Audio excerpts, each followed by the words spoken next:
Welcome to Film Phones Tutorials. This tutorial will show you how our build mode, app icons, and built-in green screen functions work.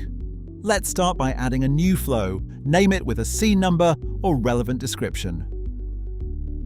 Welcome to Build Mode, the beginning of every flow you will come to create.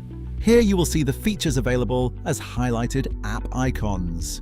To set a time for your flow, click the clock app. The time will not change from the time you choose. You can also add a date if necessary. The other apps will start the process of that specific feature. Messages if you want to create texts, Phone if you want to make calls, and FaceTime if you'd like to make a video call.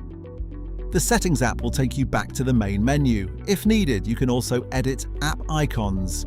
Press Edit Homepage for this feature. Here you can rearrange app order and even add your own apps. Press Add in the top right corner.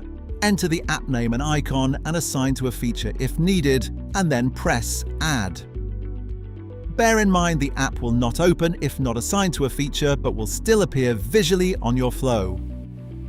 Let's return to Build Mode. To launch your flow, click Go Live. Every flow will start as a black screen to simulate the phone being off. Any calls or texts created can be triggered here via Bluetooth keyboard. Tap to wake and swipe to open the home screen. The app now simulates a real phone for on-camera use. If you have a Bluetooth keyboard connected to the phone, you can press G to trigger green screen. If pressed again, it will turn grey and once more will return you to your flow. Pressing the R key on your keyboard will reset the flow back to the start for easy resets. Remember, the Settings app will always take you back to the main menu.